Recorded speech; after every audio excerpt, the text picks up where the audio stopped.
In January 2007, a man in a black turtleneck held up a phone and said, "Today, Apple is going to reinvent the phone." Across the world, in Helsinki, the undisputed king of mobile phones shrugged. Cute, they thought, a computer company making a phone. That company was Nokia, a global giant with over a third of the entire market. They laughed at the touchscreen. They mocked the lack of a keyboard. They believed their future was safe. Within 5 years, the kingdom was gone. This is the story of how Nokia looked at the future and chose not to follow. Welcome to Missed Billions Explained, where we break down the biggest business mistakes, billion-dollar what-ifs, and the lessons behind fallen empires. If you love true stories of innovation, arrogance, and the cost of moving too slow, hit subscribe, because this one hurts. To understand Nokia's fall, you have to understand its dominance. In the early and mid-2000s, Nokia didn't just sell phones. Nokia was phones. From the indestructible 3310 to sleek N-series devices, Nokia shipped hundreds of millions of handsets every year. They owned distribution, operator relations, supply chains, and manufacturing at terrifying scale. Their software, Symbian, powered the world's smartphones before smartphone even meant what it means today. Consumers loved the battery life, the build quality, the reliability. Developers built for Symbian. Operators begged for Nokia devices. Everywhere from Europe to Asia to Africa, the ringtone of success was Nokia. Nokia believed, reasonably, that mobile was their world, not Silicon Valley's. Until the iPhone. When Apple introduced the iPhone in 2007, most of the industry missed the point. They saw a device.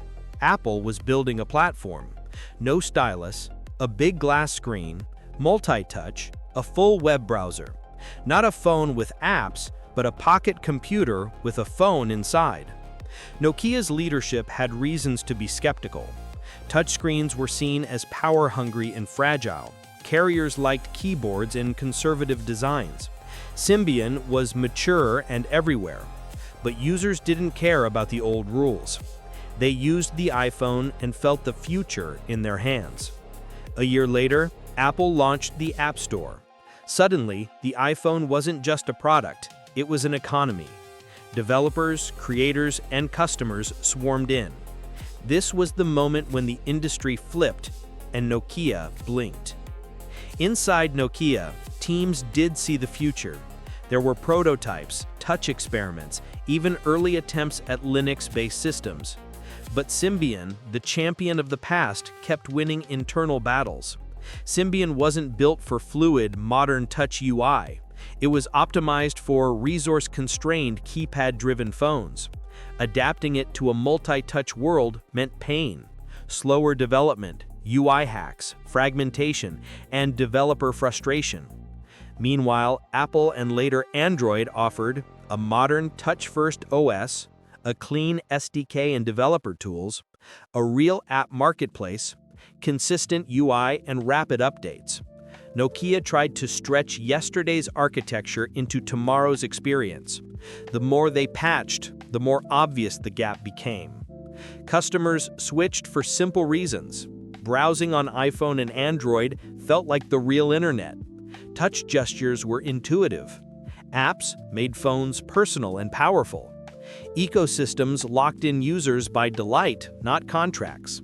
Carriers followed the customer, developers followed the money, and Nokia, once the gravitational center, found itself orbiting someone else's sun. In response, Nokia announced MeeGo, a Linux-based project with Intel, while still pushing Symbian. 2 strategies, 1 brand, 0 clarity. Developers were confused, customers were impatient, and every month of indecision made the mountain higher. In 2010, Nokia appointed Stephen Elop as CEO, the company's first non-Finnish leader. In a now famous internal memo, he called Nokia a burning platform. He was right about the fire. The question was the jump. In 2011, Nokia made a bold pivot. They would abandon Symbian and MeeGo and adopt Windows Phone as their primary smartphone OS. On paper, it made sense. Microsoft needed a hardware partner with scale. Nokia needed a modern OS and a deep-pocketed ally. Carriers liked the idea of a third ecosystem, but there were three brutal problems. Timing. iOS and Android were already entrenched. Developers. Most had already chosen their side, and it wasn't Windows. Apps. Without apps, even great hardware feels empty. To Nokia's credit, the Lumia phones were beautiful, bold colors, great cameras, premium build. But ecosystem beats hardware, and the ecosystem wasn't theirs. Nokia's tragedy wasn't just technical, it was cultural. They were world-class at hardware execution and global distribution, but the smartphone war moved the battle to software platforms and developer love. Inside meetings, teams fought over legacy versus leap, ship today versus rebuild tomorrow, protect what works versus embrace what's next. Nokia tried to do both and did neither fast enough. The organization that once iterated hardware like clockwork struggled to iterate software at the speed of Silicon Valley. The result? By the time the right ideas rose to the top, the market's patience was gone. From 2007 to 2012, Nokia's smartphone market share collapsed. The company that once defined mobile lost the definition of smartphone. In 2013, Nokia agreed to sell its devices and services business to Microsoft. A decade earlier, the idea that Nokia would exit phones was unimaginable. Now, it was inevitable. Factories went silent, iconic ringtones faded to nostalgia, and for millions who grew up with Snake, polyphonic tones, and removable batteries, an era ended. So, what if Nokia had embraced touch in 2007, gone all in on a new OS, and courted developers like their lives depended on it? A few things might have changed. A true touch-first Nokia OS could have retained loyal users. With their distribution muscle, they might have built the third ecosystem themselves. Cameras, maps, and hardware design were already Nokia's strengths. Imagine them with a great platform. But the cost would have been massive. Killing Symbian early, ripping out legacy pipelines, retraining the organization, betting the house on an unproven future. That's the point. The right decision often looks like self-destruction in the moment. Nokia didn't lose to a better phone. They lost to a better paradigm. Apple reframed the device as a software platform. Google reframed it as an open ecosystem.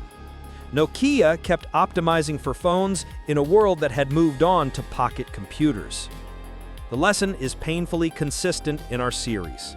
Blockbuster optimized late fees while Netflix built streaming. Yahoo optimized portals while Google built search. Nokia optimized hardware while Apple and Google built platforms. If you don't disrupt yourself, someone else will, and they won't ask permission. You can see echoes of Nokia everywhere today. Companies defending legacy models while a new interface, a new platform, or a new distribution engine breaks the rules. AI, AR, spatial computing, every wave repeats the same question. Are you protecting the past or building for the future? The market doesn't punish wrong answers immediately. It waits. Then, it erases you quickly. Thanks for watching Missed Billions Explained. If this story hit home, like the video, subscribe, and tell us which billion-dollar mistake we should cover next. Because somewhere out there, a market leader is looking at a new idea and saying, "Cute." And 5 years from now, they'll be asking where their kingdom went.